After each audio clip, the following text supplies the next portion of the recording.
تو خلاصہ کیا ہے ان دو سوالوں کا؟ خلاصہ یہ ہے کہ کیا نبی علیہ الصلاۃ والسلام کے روزے کی نیت سے سفر کرنا جو ہے یہ جائز ہے کہ نہیں جائز؟ نمبر 2،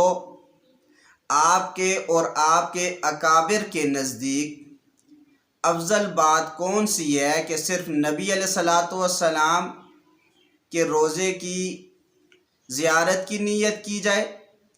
یا ساتھ میں مسجد نبوی کی زیارت کی بھی نیت کی جا سکتی ہے؟ تو حضرت مولانا خلیل احمد سہارنپوری رحمۃ اللہ علیہ نے ان دو سوالوں کا جواب دینے سے پہلے 2-3 تمہیدی باتیں کی ہیں۔ ان میں سے پہلی جو تمہید حضرت نے بیان کی ہے تو حضرت فرماتے ہیں پہلے آپ اس بات کو سمجھ لیں کہ ہم فروع میں مقلد ہیں امام اعظم ابو حنیفہ نعمان بن ثابت رحمۃ اللہ علیہ کے، اور اصول میں ہم مقلد ہیں امام ابو الحسن اشعری اور امام ابو منصور ماتوریدی رحمۃ اللہ علیہ کے، اور اسی طریقے سے ہم 4 سلسلوں کو بھی مانتے ہیں۔ نمبر 1 سلسلہ نقشبندیہ، نمبر 2 سلسلہ چشتیہ، نمبر 3 سلسلہ قادریہ اور نمبر 4 سلسلہ سہروردیہ۔ تو ہم 4 سلسلوں کو بھی مانتے ہیں، اور اسی طریقے سے ہم فروع میں مقلد ہیں امام اعظم ابو حنیفہ رحمۃ اللہ علیہ کے، اور اصول میں ہم مقلد ہیں امام ابو الحسن اشعری رحمہ اللہ اور امام ابو منصور ماتوریدی رحمۃ اللہ علیہ کے۔ اس بات کو تھوڑا سا سمجھ لیں کہ اس پر چھوٹے چھوٹے 1-2 اعتراضات کیے جاتے ہیں۔ ان میں سے ایک اعتراض یہ ہے کہ دیکھو تم یہ بات کہتے ہو کہ تم فروع میں مقلد ہو امام اعظم ابو حنیفہ کے، اور اصول میں آپ مقلد ہو ان 2 اماموں کے، امام ابو الحسن اشعری اور امام ابو منصور ماتوریدی رحمہم اللہ کے۔ تو اس سے پتہ چلتا ہے کہ تم ایک امام کی تقلید نہیں کرتے بلکہ تم 3 اماموں کی تقلید کرتے ہو۔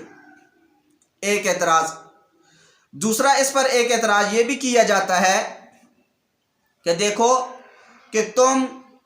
اصول میں کسی اور کے مقلد ہو اور فروع یعنی مسائل میں تم امام اعظم ابو حنیفہ کے مقلد ہو، عقائد میں تم امام ابو الحسن اشعری امام ابو منصور ماتوریدی کے مقلد ہو، اور مسائل میں تم امام اعظم ابو حنیفہ نعمان بن ثابت رحمہ اللہ کے مقلد ہو۔ اس سے پتہ چلتا ہے کہ امام صاحب کو مسائل تو آتے تھے لیکن امام صاحب کو عقائد نہیں آتے تھے۔ کیوں؟ وہ امام ہی کیسا ہے کہ جس کو مسائل تو آئیں لیکن عقائد نہ آئیں۔ تو ایک اعتراض اس پر یہ بھی کیا جاتا ہے۔ تو یہ بات آپ سمجھ لیں کہ جب اصول کا لفظ ہمارے ہاں بولا جاتا ہے تو کبھی یہ اصول کا لفظ فقہ پر بولا جاتا ہے، اور کبھی اصول کا لفظ جو ہے یہ فروع کے مقابلے میں علم الکلام پر بولا جاتا ہے۔ اور جب یہ اصول اور فروع کا لفظ فقہ اصول فقہ پر بولا جائے تو اس کا معنی الگ ہوتا ہے، اور جب یہ اصول اور فروع کا لفظ یہ علم الکلام پر بولا جائے تو اس کا معنی جو ہے وہ الگ ہوتا ہے۔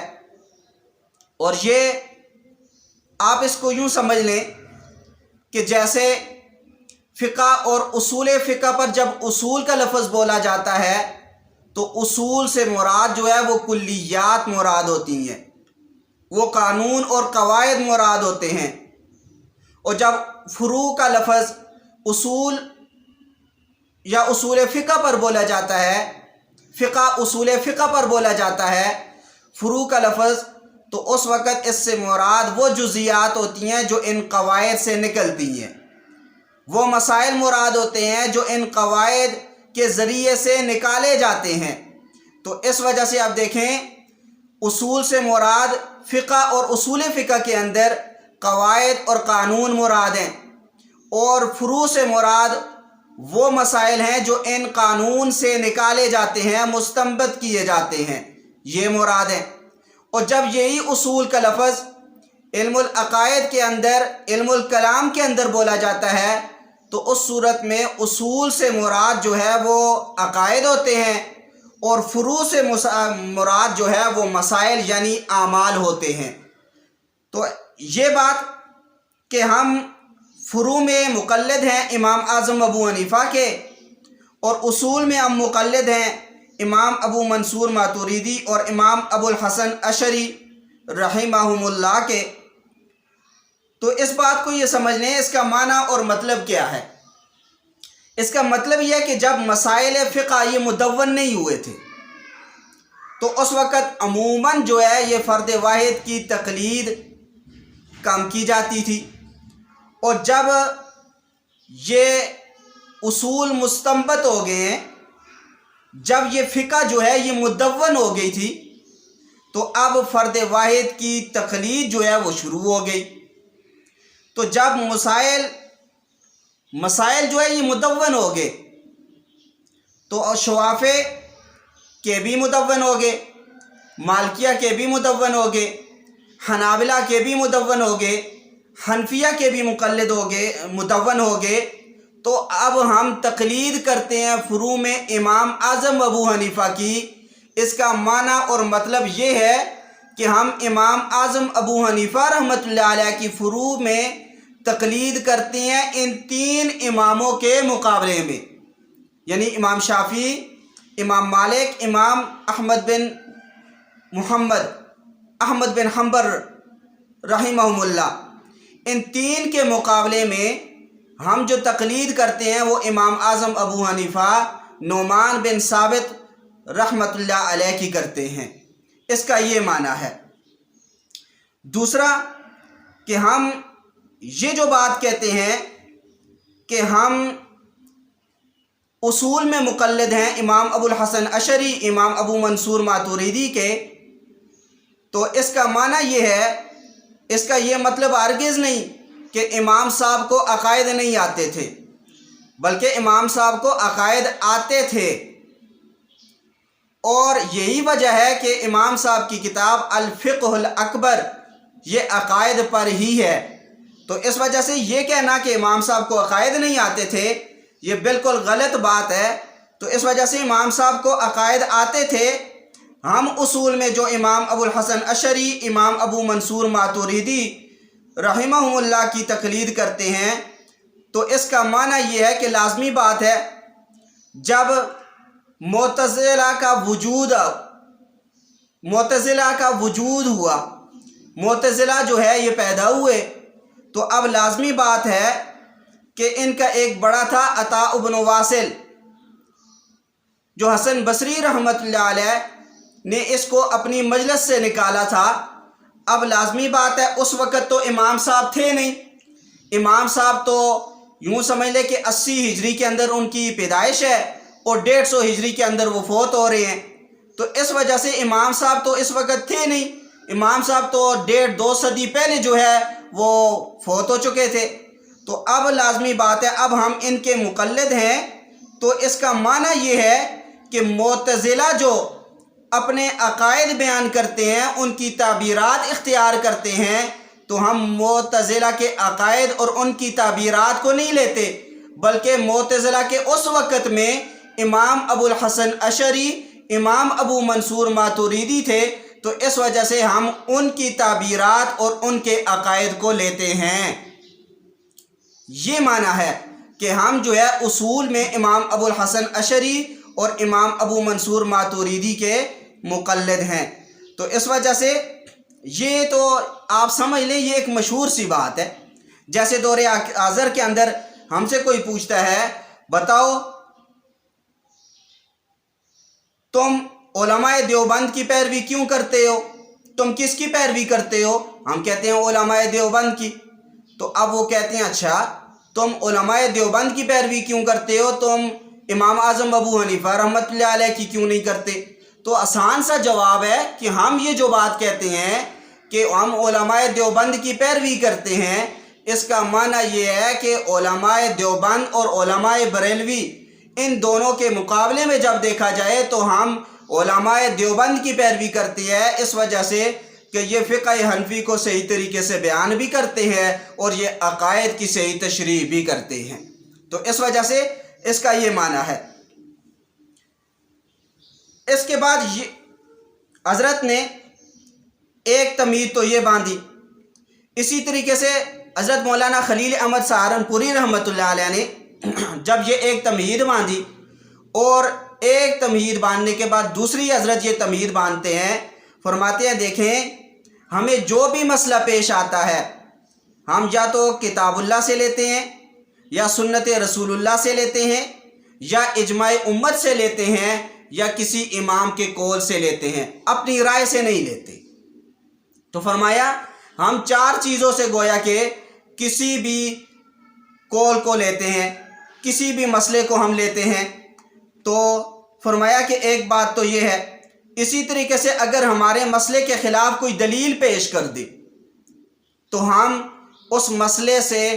جب دلیل کو دیکھتے ہیں تو اس وجہ سے ہم اس مسئلے سے رجوع بھی کر لیتے ہیں. یہی وجہ ہے کہ امام شافعی رحمۃ اللہ علیہ کا آپ دیکھیں گے کہ ہر دوسرے مسئلے کے اندر آپ کو ان کے 2 قول نظر آئیں گے, ایک قول قدیم اور ایک قول جدید.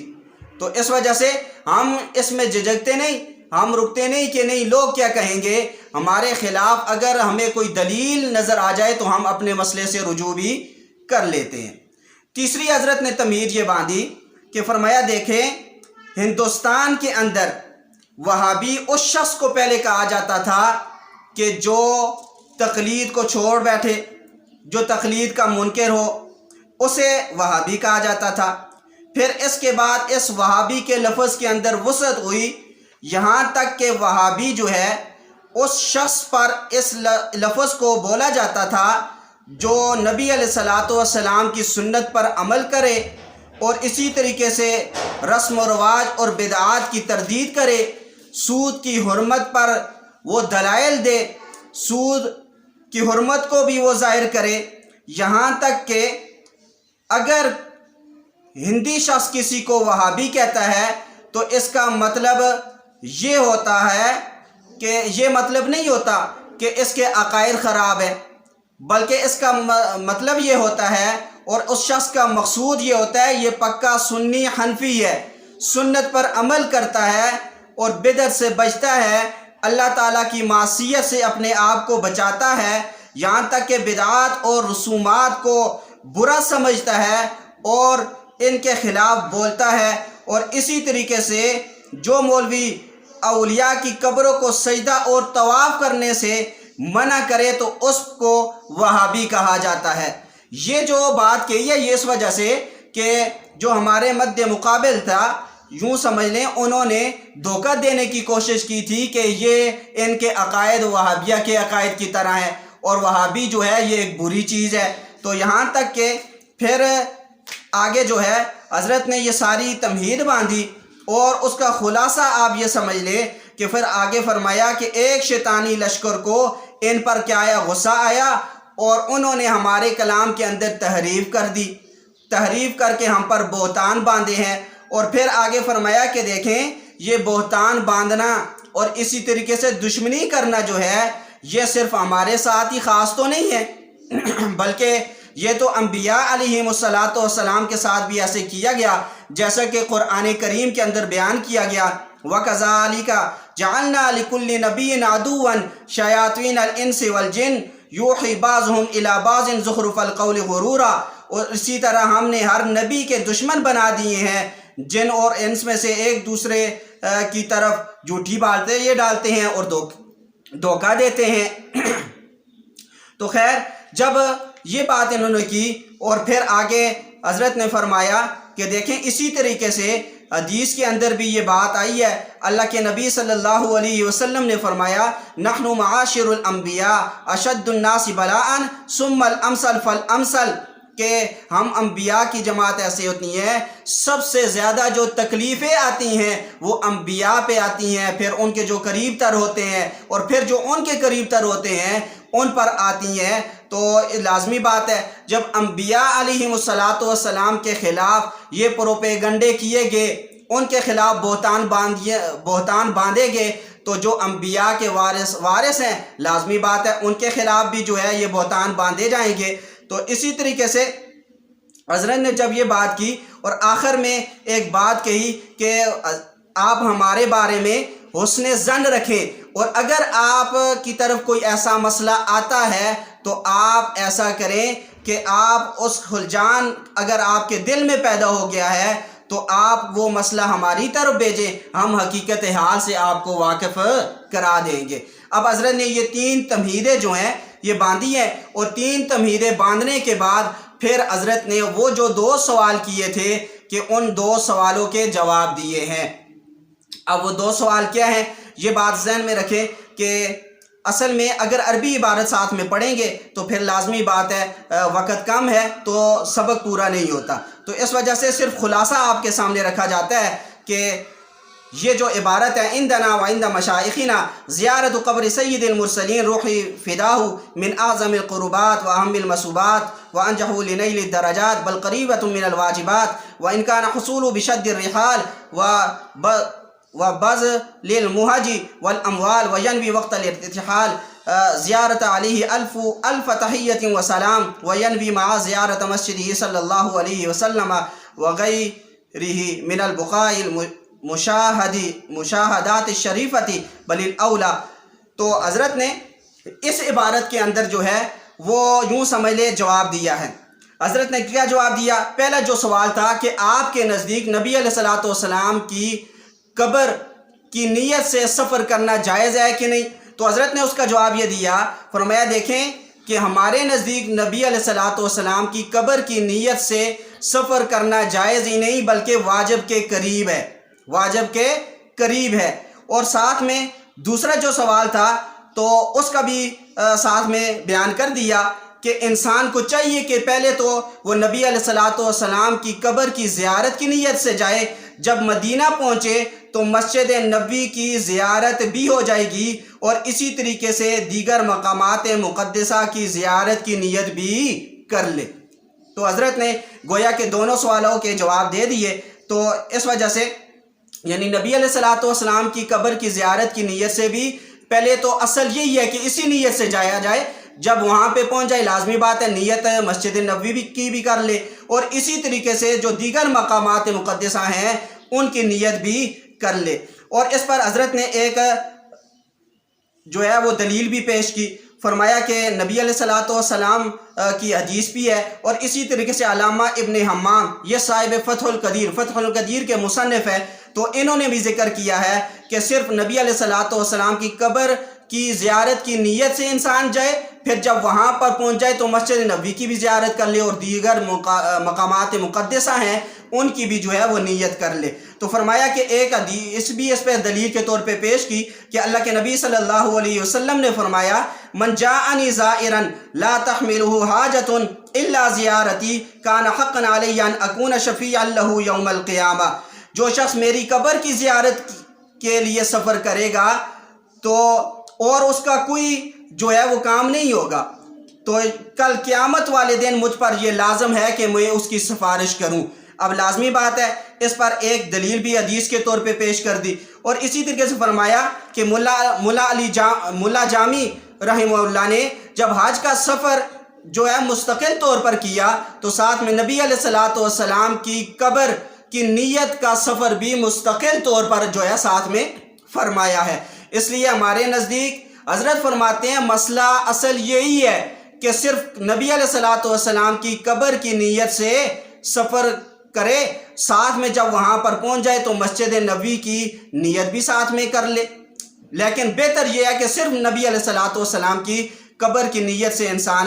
سفر کرے۔ تو جو حضرات نبی علیہ الصلوۃ والسلام کی قبر کی نیت سے سفر کو جائز نہیں سمجھتے تو انہوں نے ایک حدیث جو ہے وہ پیش کی ہے. تو وہ حدیث کیا ہے؟ فرماتے ہیں کہ اللہ کے نبی صلی اللہ علیہ وسلم نے فرمایا لا تشد الرحال الا الى ثلاثه مساجد، کہ تم سفر جو ہے وہ نہیں کر سکتے مگر 3 مسجدوں کی نیت کرتے ہوئے. صرف 3 مسجدوں کی اگر نیت کرتے ہو تو پھر اس کا جو ہے استثناء حدیث میں موجود ہے، تو آپ کر سکتے ہو. باقی کسی مسجد کی آپ باقی کسی اور جگہ کی آپ نیت نہیں کر سکتے.